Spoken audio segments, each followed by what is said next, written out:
Welcome back guys. तो बीटीटीएच के पिछले नोवेल पार्ट में हमने देखा था शोयान के दोस्त जियान और एल्डर गुनानाई के ऊपर जैसे ही एक पावरफुल फायर स्लेव हमला करने के लिए आता है, शोयान इसके सामने अपने क्लैन टाटू को अपीयर करके खड़ा हो जाता है, जिसके वजह से वो फायर स्लेव शोयान को अपना दोस्त समझता है। फिर बाद में गुनानाई बोलते हैं ये फायर स्लेव असल में शाओ क्लैन के ही असिस्टर शाओ चेन है, और जब वो प्यूरिफाइंग डेमोनिक लोटस फ्लेम को हासिल करने के लिए आए थे, वो भी 1000 सालों पहले, उस टाइम पर ये डेमोनिक लोटस ने इनको अपना पपेट बनाकर रख दिया था। ये सुनने के बाद शाओ चेन को थोड़ा बहुत बातें याद आने लगती है, जिसके वजह से वो अब किसी के ऊपर भी हमला नहीं करते। अब वो फटाक से सबको लेकर पहुंच जाते हैं प्यूरिफाइंग डेमोनिक लोटस के हॉल के अंदर, और वहाँ हमें उसका असली फॉर्म दिखाया जाता है, जो कि होता है फाइट्रोप हैंडसम सा बंदा। उसके बाद वो शोयान को कुछ इल्यूजन में फंसाने की कोशिश करता है, लेकिन शोयान उसके नाकाम कोशिशों का तोड़ निकाल देता है। ये देखकर वो प्यूरिफाइंग डेमोनिक लोटस शोयान से पूछता है आखिर ये चीज तुम्हें कैसे पता चला, लेकिन शोयान बिल्कुल भी अपना राज नहीं खोलता। लेकिन गाइस, हमें तो पता है ये सब हो रहा था शोयान के पास प्रेजेंट हुआ वो प्यूरिफाइंग डेमोनिक लोटस के लाइट क्लस्टर की वजह से। अब शोयान के वजह से ही बाकी के बंदे जो रास्ते में खो गए थे, वो लोग दोबारा से अपीयर हो जाते हैं। अब कुछ टाइम के बाद वो प्यूरिफाइंग डेमोनिक लोटस और 10 डाओशेंग के पावरफुल पपेट को रिलीज करता है, और वो 10 पपेट अपने अपने बराबर के दुश्मन को ढूंढ लेता है। और जो पावरफुल पपेट शोयान के साथ लड़ रहा था, उसका स्ट्रेंथ था 2 स्टार डाओशेंग का। तो अब शोयान उसको हराने के लिए अनरिलीज करता है अपना ग्रेट हेवन क्रिएशन पाम को, और इसी के साथ यहीं से ही स्टार्टिंग होती है बैटल थ्रू दी हेवन का आगे का नोवेल एक्सप्लेनेशन पार्ट। तो गाइस, इस पार्ट के स्टार्टिंग में हमें दिखाया जाता है शोयान के ग्रेट हेवन क्रिएशन पाम से घायल होने के बाद वो फायर स्लेव पीछे मुड़कर बैकफायर करता है, और ये देखकर शोयान भी एक के बाद एक अपने एक पंच को उस फायर स्लेव के बॉडी में स्मैश कर देता था। और जब जब फायर स्लेव के बॉडी में शोयान का पावरफुल पंच टकराता था, उसके बॉडी से कुछ क्रीम वाइट फ्लेम बाहर वेपराइज हो जाया करते थे। और इस टाइम के दौरान जूनर और फर्स्ट एल्डर भी अपने फायर स्लेव से जीत हासिल कर रहे होते हैं, और हमें दिखाया जाता है चारों तरफ भी वो फायर स्लेव अपने अपने ओपोनेंट के साथ लड़ रहे होते हैं। और इस पूरे माग्मा सी के बीच हमें सबसे ज्यादा खतरनाक बैटल दिखाया जाता है, जो होता है वो 7 4 स्टार डाओशेंग वॉरियर और वो प्यूरिफाइंग डेमोनिक लोटस फ्लेम के बीच का। और जब जब वो सातों 4 स्टार डाओशेंग के वॉरियर अपने शानदार स्किल को रिलीज करके इसके ऊपर हमला कर देते थे, ये प्यूरिफाइंग डेमोनिक लोटस फ्लेम को भी थोड़ा बहुत अपने पाव को पीछे लेना पड़ता है। रिगार्डलेस डेमोनिक फ्लेम चाहे कितनी भी पावरफुल हो, लेकिन उसके दूसरे तरफ डाओशेंग लेवल के वॉरियर्स का नंबर भी काफी है, और तो और इनके पास बैटल एक्सपीरियंस की कोई कमी नहीं है। हालांकि ये सब लोग पहली बार कोऑपरेट कर रहे हो, लेकिन इनके बीच में कोई भी फ्लॉज हमें दिखाई नहीं देता। अब जब जब ये सब अपने अटैक्स को कंबाइन करते हैं, तो फिर प्यूरिफाइंग डेमोनिक लोटस फ्लेम काफी ज्यादा सीरियसली इनके साथ फाइट करता है। अब सीन चेंज होकर आता है शोयान के ऊपर, जो कि अपने ओपोनेंट वाले फायर स्लेव को बराबर सप्रेस करके रखा था। और इस बारी इस डेमोनिक फ्लेम के रियलम के अंदर आने वाले एक्सपर्ट्स काफी ज्यादा होते हैं, और इनके नंबर्स वो फायर स्लेव से काफी ज्यादा हाई थे। बस जब बात क्वालिटी की होती है, तब ये एक्सपर्ट्स फायर स्लेव से थोड़ा बहुत फीके होते हैं। और ये 10 फायर स्लेव में से 2 फायर स्लेव दाओशेंग क्लास के 3rd स्टार पर अपग्रेड हो चुके थे, और उन दोनों में से एक को हॉल ऑफ सोल का डिप्यूटी चीफ संभाल रहा था, और वहीं पे बचा हुआ 3rd स्टार का फायर स्लेव उसको कोई भी नहीं संभाल रहा था। और हमें तो पता ही है बाकी के 4 स्टार डाओशेंग के वॉरियर वो डेमोनिक लोटस फ्लेम से पहले से ही फाइट कर रहे हैं, और बाकी के बचे हुए एक्सपर्ट्स अपने अपने अलग अलग ओपोनेंट के साथ लड़ रहे होते हैं। तो ये बचा हुआ एक लौता फायर स्लेव कुत्तों के बीच में भेड़िया बन चुका था। ये एकदम गुस्से में चला जाता है, इसको बस अपने रास्ते में जो भी एक्सपर्ट मिलता था वो उसको हमला करने लगता था, लेकिन वो एक्सपर्ट्स का ऐसा फट जाता था कि इसको देखकर बस सब पीछे भाग रहे होते हैं। अब एंड में कुछ दाओजुन क्लास के पीक एक्सपर्ट्स, जो कि अपने लक की वजह से अभी तक जिंदा हैं, वो इसके सामने आते हैं। लेकिन एक एक अटैक के बाद वो सब लोग यहाँ से दुम दबाकर भागने लगते हैं, क्योंकि उनको सही से पता था ये डाओशिंग लेवल और उनके दाओजुन लेवल में कितना बड़ा स्ट्रेंथ गैप है। अब वो सब समझ पाते हैं उनका ये डेमोनिक फ्लेम रियलम में एंटर करना कितना बड़ा मूर्खता से भरा डिसीजन था। इसी टाइम पर दिखाया जाता है शोयान का येलो स्प्रिंग पाम टेक्निक को। अब शोयान का ये टेक्निक सीधे के सीधे उसके ओपोनेंट फायर स्लेव के बॉडी के साथ टकरा जाता है और उस अटैक के फ्राइटनिंग फोर्स की वजह से वो फायर स्लेव की डेमोनिक लोटस फ्लेम अचानक से बिखर जाती है। अब जब आखिर डेमोनिक फ्लेम सटर होती है, वो फायर स्लेव जो कि थोड़े टाइम पहले बहुत ही स्पीडली फाइट कर रहा था, उसके मूवमेंट्स स्लो हो जाते हैं। ऐसा लगता है जैसे ये भेड़िया से कुत्ता बन गया है। इसी टाइम पर शोयान सोचता है शायद ये फ्लेम ही इनकी एनर्जी सोर्स है। अब शोयान मन ही मन बात करता है, अगर मैं अपना स्पिरिचुअल सिंबल का यूज करता हूँ जिसको मैं उस लाइट क्लस्टर से हासिल किया है, तो फिर क्या मैं ये सारे फायर स्लेव को कंट्रोल कर पाऊंगा? और अगर मैं सच में ये फायर स्लेव को कंट्रोल कर पाता हूँ तो फिर मेरी स्ट्रेंथ में 4 चांद लग जाएंगे। अब ये सोचते ही शोयान यही चीज करने लगता है, जिसके चलते हमें दिखाया जाता है वो सीधे के सीधे अपीयर होता है अपने ओपोनेंट फायर स्लेव के सामने। अब शोयान के एक ही इशारे पे सामने का पूरा स्पेस फ्रीज हो जाता है। अब वो कमजोर हो चुका फायर स्लेव भी उस जगह से हिल नहीं पाता और इसी टाइम पर शोयान की उंगलियों में से एक मिस्टीरियस फ्लक्चुएशन बाहर आता है और अब शोयान अपने स्पिरिचुअल स्ट्रेंथ का इस्तेमाल करके उस फायर स्लेव के माथे पे एक मिस्टीरियस सिंबल को ड्रॉ करने लगता है। अब जिस पल में उस फायर स्लेव के माथे में शोयान का बनाया हुआ वो मिस्टीरियस सिंबल फॉर्म हो जाता है, शोयान कहता है गो। अब हम उस सिंबल को सीधे के सीधे फायर स्लेव के फोरहेड के अंदर एंटर करते हुए देखते हैं। अब जैसे ही ये स्पिरिचुअल सिंबल उस फायर स्लेव के फोरहेड के अंदर एंटर करता है, शोयान इस फायर स्लेव के माइंड में से एक एक्सट्रीमली हीट को सेंस करता है। अब शोयान दिख पाता है कि फायर स्लेव के खोपड़ी के अंदर एक क्रीम व्हाइट फायर बीड मौजूद है और इस फायर बीड के अंदर एक एक्सट्रीमली लेवल की टेरिफाइंग एनर्जी मौजूद होती है। अब शोयान का वो स्पिरिचुअल सिंबल जो अभी अभी उस फायर स्पिरिट के अंदर गया था, वो उसके फ्लेम बीड के चारों तरफ घूमने लगता है और वो चारों तरफ एक शील्ड को बनाने लगता है। ऐसा लगता है जैसे शोयान का वो सोले सेंस उस फायर बीड को इनहेरिलेट करने की कोशिश कर रहा है। अब इसी टाइम पर हमें दिखाया जाता है वो फायर स्लेव फटाक से शोयान के साइड में आकर उसके सर्वेंट की तरह चुपचाप खड़ा हो जाता है। अब जैसे ही शोयान को रियलाइज होता है कि वो अपने ओपोनेंट को कंट्रोल कर पा रहा है, वो काफी ज्यादा खुश हो जाता है, क्योंकि अगर ये 10 फायर स्लेव्स उसके कंट्रोल में आ जाते हैं तो फिर उसके पास एक बहुत ही बड़ी टेरिफाइंग लेवल की लाइनअप आ जाएगी। उस टाइम पर उसके पास हॉल ऑफ सोल को डिस्ट्रॉय करने तक का स्ट्रेंथ आ जाएगा। अब इसी टाइम पर शोयान वो फायर स्लेव को घूरते हुए कहता है, लेकिन मैं ये फायर स्लेव को बस टेम्पररी तरीके से कंट्रोल कर सकता हूँ। और जैसे ही प्यूरिफाइंग डेमोनिक लोटस फ्लेम का ध्यान इधर आएगा, वो दोबारा से अपने फायर ब्रेड का इस्तेमाल करते हुए सिंबल सेल को तोड़ने की कोशिश करेगी, जिसके चलते उसको अपनी ये फायर स्लेव के ऊपर कंट्रोल वापस मिल जाएगी। और वैसे भी मैं अगर ये फायर स्लेव को पूरे तरीके से कंट्रोल में लाना चाहता हूँ तो मुझे इसके खोपड़ी के अंदर प्रेजेंट हुए उसके फायर ब्रेड को पूरे तरीके से खत्म करना होगा। लेकिन बात कुछ ऐसी है, अभी के कम टाइम के अंदर ये फायर ब्रेड को खत्म करना मेरे लिए इम्पॉसिबल है। अब ये बोलने के बाद शोयान अपने इस आइडिया के ऊपर ज्यादा टाइम तक काम नहीं करता। अब वो बाकियों के बैटल्स को देखने लगता है और वो पाता है कि जूनर और फर्स्ट एल्डर अपने अपने फायर स्लेव को सप्रेस करके रखे हुए थे और उनके भी फायर स्लेव के बॉडी से वो क्रीम व्हाइट कलर का फ्लेम धीरे धीरे डिम होता जा रहा था। अब जस्ट शोयान शांति से सांस लेकर पीछे मुड़ने ही वाला होता है, उसको एक अजीब सा फ्लक्चुएशन महसूस होने लगता है, जिसके वजह से उसके बॉडी के अंदर का हेवनली फ्लेम तक ट्रैम्बल होने लगते हैं। अब ये फील करने के बाद शोयान इंस्टेंट ही वही डायरेक्शन की तरफ देखने लगता है जहाँ से वो फ्लक्चुएशन ओमिट हो रही है। और इस टाइम पर शोयान देखता है आसमान के वो डायरेक्शन में एक आग का गोला फ्लोट कर रहा है और इस फायर के पीछे 2 बड़े बड़े विंग्स होते हैं और इन पंखों का साइज 10,000 फीट से भी बड़ा होता है। और जब जब ये फ्लेम रिंग स्प्लैश होती है, चारों तरफ आग का तूफान फैल जाता था और ये फ्लेम बहुत ही ज्यादा खतरनाक फील को दे रहा था। अब हुजवान के पीछे ये ब्लैक कलर के फ्लेम को देख के शोयान की आंखों में एकदम जेलसी भर जाती है। अब वो मनी मन कहता है क्या यही वो 8 वेस्टलैंड डिस्ट्रक्शन फ्लेम है जो कि हेवनली फ्लेम के रैंकिंग में 6th नंबर पर आता जाता है और ये हेवनली फ्लेम की वजह से भले ही होजवान से उसका ओपोनेंट काफी ज्यादा पावरफुल हो,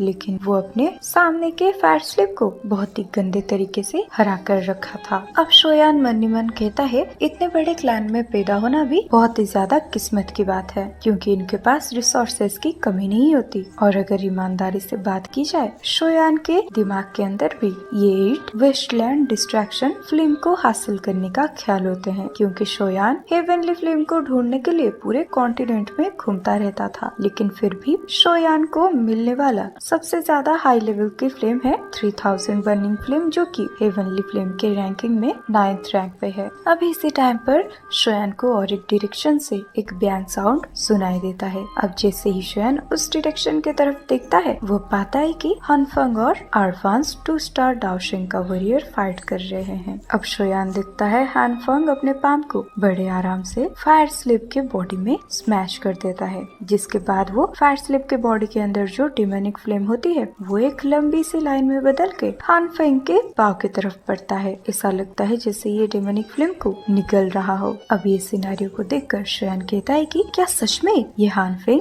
डिमोनिक फ्लेम को स्पैलो कर रहा है थोड़ा थोड़ा करके। और गाइस, ये क्रीम व्हाइट फ्लेम भले ही प्यूरिफाइंग डेमोनिक लोटस की असली फ्लेम ना हो, लेकिन तब भी इसमें एक डिस्ट्रैक्शन फोर्स छुपी हुई है, जिसको शोयान भी आसानी से स्पैलो नहीं कर सकता। लेकिन वही काम वो हानफेंग कर रहा है। और जैसे कि शोयान को पता है ये हानफेंग कोई गधा तो है नहीं जिसके चलते वो ऐसा कर रहा है। इसका मतलब उसके पास पूरे प्यूरिफाइंग डेमोनिक लोटस फ्लेम को स्पैलो करने का स्ट्रेंथ है। और वहीं पर शोयान, जो कि फ्लेम मंत्रा को प्रैक्टिस कर रहा है, उसके पास भी ऐसी एबिलिटीज नहीं है। इसी टाइम पर हानफेंग नोटिस करता है उसको कोई दूर से घूर रहा है, तो वो पीछे मुड़कर शोयान को देखता है। ये देखकर शोयान अपने इमोशंस को सप्रेस करके हानफेंग के चेहरे से अपनी आंखों को हटाता है और मन ही मन कहता है ये लड़का सच में बहुत ही ज्यादा मिस्टीरियस है। अब सीन चेंज होकर आता है प्यूरिफाइंग डेमोनिक लोटस के ऊपर, और इस टाइम पर फ्लेम बहुत ही ज्यादा गुस्से में होता है। और अभी के लिए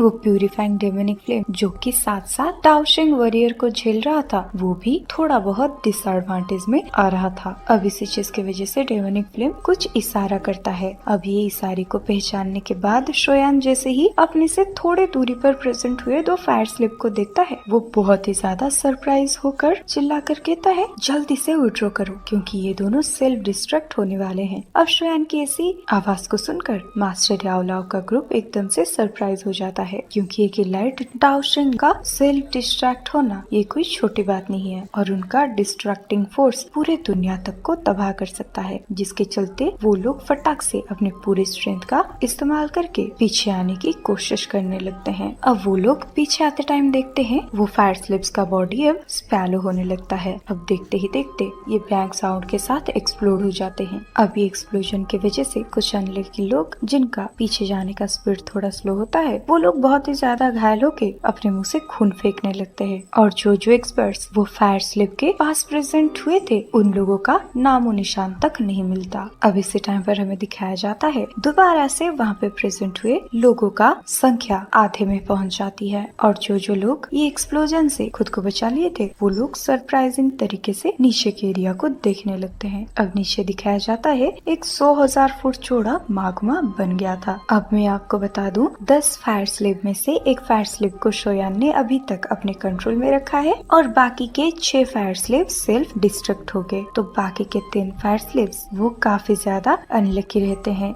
जिसकी वजह से उनका खात्मा हो जाता है 6 फायर स्लिप के सेल्फ डिस्ट्रक्शन से। अब शोयान डरते हुए कहता है ये प्यूरिफाइंग डेमोनिक लोटस फ्लेम सच में बहुत ही ज्यादा रेडिकुलस है। इसने सच में अपने दाओशिंग लेवल के पपेट्स को सिंपली सेल्फ डिस्ट्रक्ट होने के लिए अलाउ कर दिया। अभी इसी टाइम पर हॉल ऑफ सोल का चीफ चिल्लाकर कहता है एवरीवन, आप सबको मुझे अपना पावर देना होगा, क्योंकि ये डेमोनिक फ्लेम को सील करने का सबसे अच्छा टाइम है। और अभी के लिए हमें आसमान में एक ब्लैक कलर का 100,000 फुट फॉर्मेशन दिखाई देता है। और अभी के लिए हॉल ऑफ सोल का चीफ का हालत बहुत ही ज्यादा मेजरेबल भी हो चुका था, और ये फॉर्मेशन के बीच में हमें प्यूरिफाइंग डेमोनिक लोटस फ्लेम दिखाया जाता है। अब इस फॉर्मेशन को देखकर जूनर बोलती है ये तो है टियानलुन सीलिंग डेमन फॉर्मेशन, और ये फॉर्मेशन काफी ज्यादा फेमस है। अब इधर हॉल ऑफ सोल की चीफ की बात को सुनकर एल्डर गुनानाई और बाकी के लोग नोट करते हुए अपनी अपनी भयानक एनर्जी पिलर को आसमान की तरफ थ्रो करते हैं। अब उनका एनर्जी पिलर सीधे के सीधे आसमान में प्रेजेंट हुए वो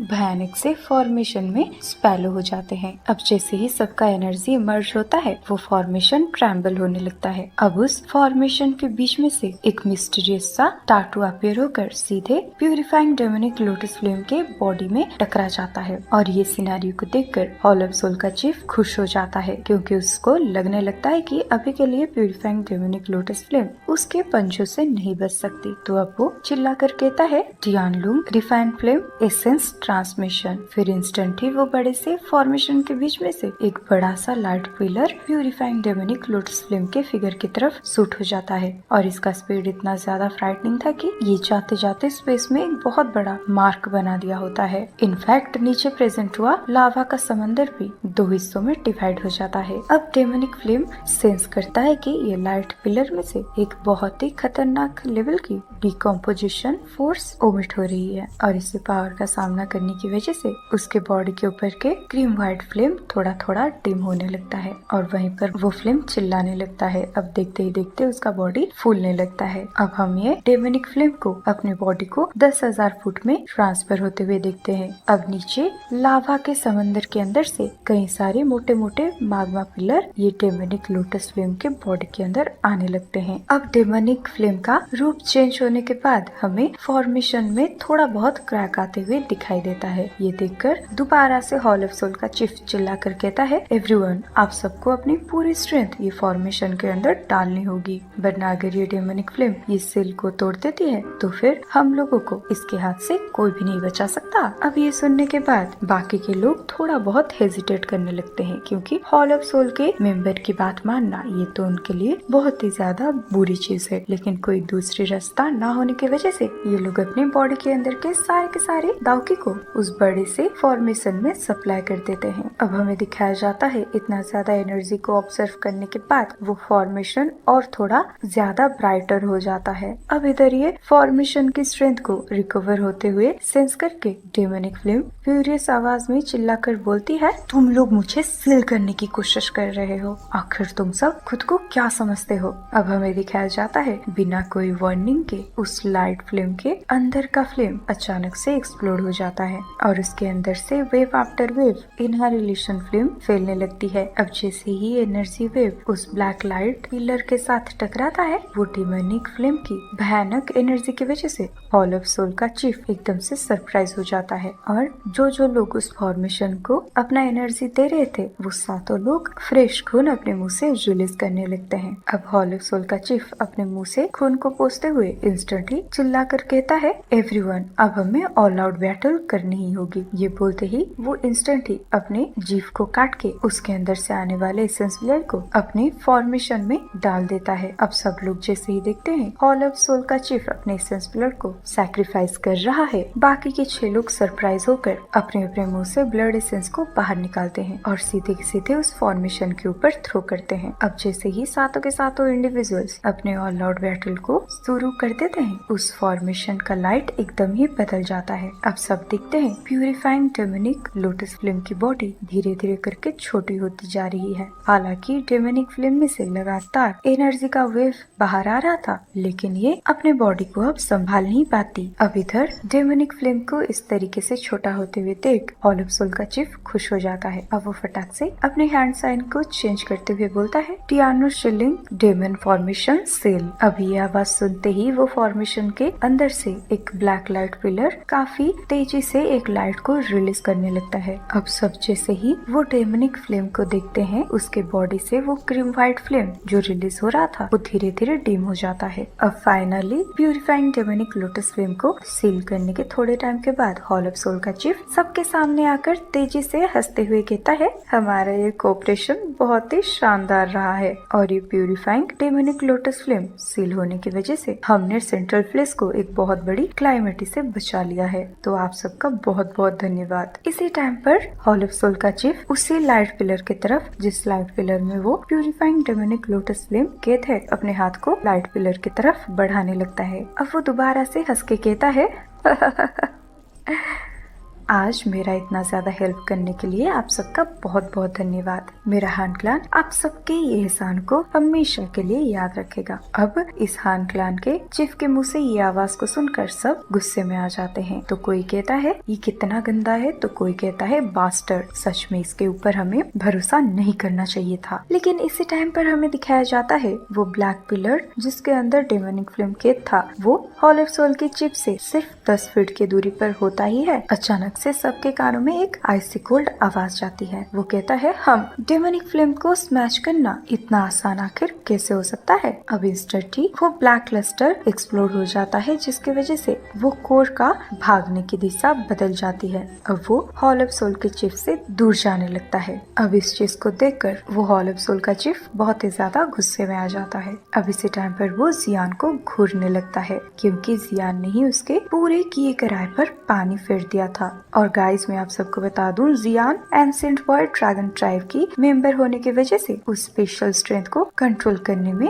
माहिर थी। और भले ही वो अभी के लिए अपनी सही कंडीशन में ना हो लेकिन फिर भी उसे लाइट क्लस्टर के डायरेक्शन को चेंज करने में कोई भी प्रॉब्लम नहीं होती। और भले ही हॉल ऑफ सोल का चीफ अभी के लिए अंदर से काफी ज्यादा गुस्से में आ चुका हो लेकिन वो इंस्टेंट जियान के ऊपर हमला नहीं करता। अब वो फटाक से चिल्ला कर कहता है डेप्यूटी हॉल चीफ और हान फांग तुम दोनों डेमोनिक फ्लेम के ऊपर डकैती क्यों नहीं डाल रहे हो। भले ही सिचुएशन में अचानक से बदलाव आया हो लेकिन ये पहले से ही शोयान सोच के रखा था। अब जिस टाइम पर हॉल ऑफ सोल का चीफ चिल्लाता है चारों तरफ से तेज तेज आवाजें सुनाई देती है। अब इंस्टेंटली शोयान के बैक पे रेड और ग्रीन कलर का बोन विंग्स अपीयर हो जाता है। अब वो अपनी विंग्स को फटकारते हुए वो सीधे के सीधे वो ब्लैक क्लस्टर लाइट के सामने अपीयर हो जाता है और उसका हाथ भी उसे ग्रैब करने की कोशिश करता है। लेकिन शोयान जस्ट अपने हाथ को आगे बढ़ाया ही था तभी उसके सर के ऊपर हॉल ऑफ सोल का डिप्यूटी चीफ प्रेजेंट हो जाता है। अब डिप्यूटी चीफ के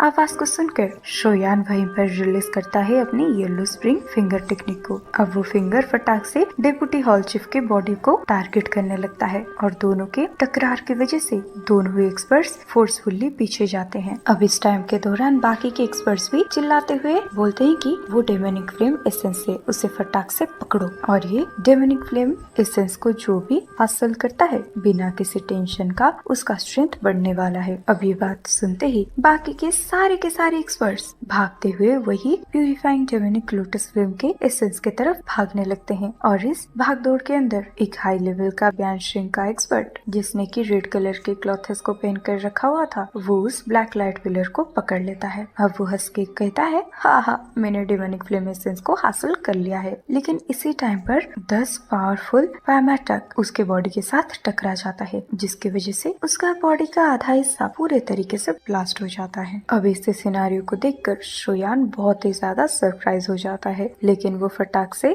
2 जेड बोतल को निकालकर सियान और एल्डर गुनानाई की तरफ थ्रो कर देता है। अब वो कहता है आप दोनों जल्दी से अपने इंजरी को हील करो। अब वो मेडिसिनल पिल को कंज्यूम करने के बाद गुनानाई और जियान बिल्कुल भी टाइम को बर्बाद नहीं करते, वो इंस्टेंट ही अपने दावकी को रिकवर करने लगते हैं। अब शोयान दोबारा से अपने बोन विंग्स को फटकारते हुए लोगों के भीड़ से बाहर आ जाता है। अब इसी टाइम पर शोयान देखता है वो डेप्यूटी चीफ दोबारा से आगे बढ़ के वो डेमोनिक फ्लेम की एसेंस को ग्रैब करने की कोशिश करता है। तो शोयान कहता है इसे रोकना होगा। ये बोलते ही शोयान वो फायर स्लैब को जिसको कि उसने अपने कंट्रोल में ले आया था उसको उस डेप्यूटी चीफ के तरफ भेज देता है। और साथ ही साथ जूनर गुचिंगियान और मास्टर याओलाओ फायर स्लैब के साथ आगे बढ़कर डेप्यूटी चीफ को रोकने लगते हैं। अब जैसे ही शोयान देखता है डेप्यूटी हॉल चीफ अभी के लिए फंस गया है तो वो दोबारा से अपने पंख को फड़फड़ाते हुए वो डेमोनिक फ्लेम की एसेंस को ग्रैब करने के लिए आगे बढ़ जाता है। अब जस्ट वो उस एसेंस ब्लड को लेके भागने ही वाला होता है वो सेंस करता है वो एसेंस ब्लड अपनी जगह से बिल्कुल भी हिल नहीं रहा है। दरअसल गाइस इस टाइम पर हान फेंग भी वो एसेंस ब्लड को अपने तरफ खींचने की कोशिश कर रहा था। तो अब जैसे ही शोयान और हान फेंग की आंखें एक दूसरे के साथ टकराती है हान फेंग कहता है इस दुनिया में ऐसा कोई इंसान पैदा नहीं हुआ जो हमारे हान क्लान के हाथों से कोई भी चीज छीन सके। ये सुनकर शोयान अपने फेस में एक मुस्कुराहट लाता है और वो अपने एक पंच को हान फेंग की तरफ थ्रो करते हुए कहता है चिंता मत करो ऐसा करने वाला पैदा हो चुका है। अब आगे हमें दिखाया जाता है शोयान के हाथ से रिलीज हुई इस पैम के अंदर के पावरफुल हेवनली फ्लेम सीधे के सीधे हान फेंग के फेस को टारगेट कर रही थी। अब जैसे ही हान फेंग अपने सामने आ रहे पावरफुल हेवनली फ्लेम से बने पाम अटैक को सेंस करता है, वो हंसते हुए कहता है, मैंने सुना है तुम कई सारे हेवनली फ्लेम को मर्ज कर चुके हो। हालांकि दूसरों के आंखों में ये चीज बहुत ही ज्यादा पावरफुल हो, लेकिन मेरे लिए ये बिल्कुल भी काफी नहीं है। उसके बाद हान फेंग अपने दोनों ही हाथों को एक दूसरे से प्रेस कर देता है। अब उसका हाथ सीधा आगे बढ़ जाता है और उसके सामने आ रहे वो अटैक को वो बिल्कुल भी डॉच नहीं करता, और उसके बाद एक बैंग साउंड के साथ शोयान का राइट पाम उसके पाम से टकरा जाता है, जिसकी वजह से चारों तरफ एक पावरफुल एनर्जी वेव फैल जाता है। अब हान फेंग कहता है कि ये मर्ज हुई हेवनली फ्लेम जिसके बारे में तुम बहुत ही ज्यादा प्राउड फील करते हो, अब मैं तुम्हें बताऊंगा कि ये चीज मेरे सामने कितना ज्यादा कमजोर है। ये बोलते ही हान फेंग अपने आंखों में एक मिस्टीरियस पर्पल ब्लैक लाइट को फ्लैश करता है, जिसके अंदर से एक अजीब सा डिवोरिंग स्ट्रेंथ इरप्ट होता है। अब इसी टाइम पर अचानक से शोयान डिस्कवर करता है ये हान फेंग का डिवोरिंग स्ट्रेंथ उसकी हेवनली फ्लेम को ही धीरे धीरे ऑब्जर्व करने की कोशिश कर रहा है, और तो और उसका हेवनली फ्लेम जैसे ही हान फेंग के बॉडी में एंटर करता है, शोयान सेंस करता है कि वो अब इस हेवनली फ्लेम को कांटेक्ट नहीं कर पा रहा है। अब अपने हेवनली फ्लेम को इस तरीके से डिबार होते हुए देख शोयान बहुत ही ज्यादा सरप्राइज हो जाता है। अब शोयान मन ही मन कहता है, सच में ये लड़का बहुत ही ज्यादा अजीब है। ये बोलते ही वो इंस्टेंट ही बिना हेजिटेशन के अपने हाथों को पीछे ले लेता है। अब ऐसा करते करते उसका राइट किक अपने सामने से आ रहे ब्लैक लाइट पिलर के साथ जाके टकरा जाता है, जिसकी वजह से वो फ्लेम एसेंस दूर चला जाता है। अब इसी के साथ शोयान अपने बॉडी के चारों तरफ अपने ओरे को फैलाने लगता है, और भले ही दूसरों के आंखों के सामने ये हान फेंग सिर्फ 2 स्टार डाउशिंग का वॉरियर हो, लेकिन इसका स्ट्रेंथ हॉल ऑफ सोल के डिप्टी हॉल चीफ जैसा टेरिफाइंग है, जिसके चलते अब शोयान हान फेंग की तरफ flame spitting tsunami and god soul skill का चारों स्किल्स का मर्जर और spitting wind tiger roar palm black war सिर्फ फूड्स टेक्निक को उसके तरफ भेज देता है। लेकिन इधर इतने सारे पावरफुल डाउ स्किल को आते हुए देख हान फेंग बिल्कुल भी पैनिक नहीं होता। वो अपने कदमों को पीछे ना लेकर अपने पूरे धुएं को अनरिलीज कर देता है, और इधर हमें दिखाया जाता है शोयान अपनी हेवनली फ्लेम की वजह से और भी ज्यादा टेरिफाइंग होता जा रहा था, और उधर हान फेंग भी बराबर खुद को शोयान के सामने टिका पा रहा था। अब इसी टाइम पर सीन चेंज होकर आता है हॉल ऑफ सोल के चीफ के ऊपर, और अभी के लिए ये देख रहा होता है हान फेंग और शोयान के बीच के बैटल को। अब इधर हॉल चीफ कहता है, सच में ये शोयान बहुत ही टेरिफाइंग एबिलिटीज को पोसेस करता है, जिसके चलते ये हान फेंग को बराबर का टक्कर दे पा रहा था। लेकिन हालांकि ये हान फेंग सिर्फ एक एडवांस 2 स्टार डाउशिंग है, लेकिन इसकी फाइटिंग स्ट्रेंथ 3 स्टार डाउशिंग की है, और तो और इसके द्वारा प्रैक्टिस करी गई सारी की सारी दाउ स्किल्स हान क्लान के टॉप स्किल्स हैं, जिसकी वजह से ये सारी टेक्निक को इस्तेमाल करने के बाद उसका स्ट्रेंथ अचानक से बढ़ जाता है। और इधर हॉल चीफ भी ये बिल्कुल भी सोचा नहीं था शोयान भी सिर्फ अपने इनिशियल 2 स्टार डाउशिंग स्ट्रेंथ पर रिलाई करके हान फान के बराबर में फाइट कर पाएगा। अब दोबारा से सीन चेंज होकर आता है शोयान के ऊपर। अब शोयान रिलीज करता है अपना येलो स्प्रिंग फिंगर और येलो स्प्रिंग पाम। अब ये दोनों डाओ अटैक्स को देखकर हान फांग बस अपने फेस में एक स्माइल को सरपास करता है, फिर वो इंस्टेंट ही अपनी एक उंगली को आसमान के खाली स्पेस में प्रेस कर देता है। उसके बाद उसकी उंगली में से 2 पर्पल ब्लैक लाइट शूट होती है। अब ये दोनों लाइट सीधे की सीधी जाकर शोयान के येलो स्प्रिंग फिंगर और येलो स्प्रिंग पाम से कोलाइड हो जाते हैं, और ये चारों जैसे ही एक दूसरे के साथ कोलाइड होते हैं कोई भी साउंड हमें सुनाई नहीं देता। दरअसल हान फेंग के वो दोनों ब्लैक लस्टर काफी इजीली शोयान के वो दोनों ही डिस्ट्रक्टिव अटैक को खा जाती है। ये देखकर शोयान सरप्राइज हो जाता है, और हान फेंग के पिछले कुछ अटैक से शोयान को आइडिया हो जाता है ये हान फेंग की एबिलिटी किस तरीके से काम करती है। अब शोयान सोचता है लगता है इस बंदे के बॉडी में कुछ ऐसा है जिसके चलते ये चीजों को डिवोर कर सकता है। अब हान फेंग अपने सर को उठाते हुए कहता है, अगर तुम्हारे पास बस इतना ही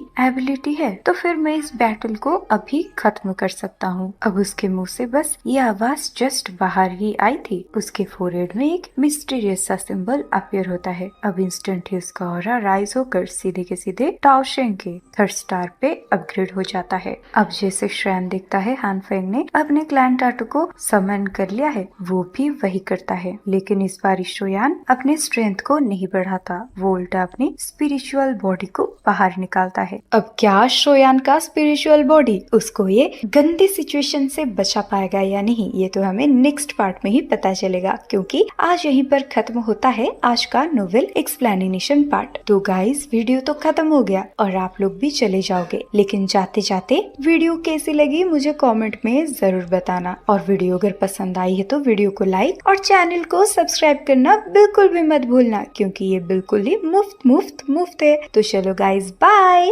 मिलते हैं नेक्स्ट वीडियो में।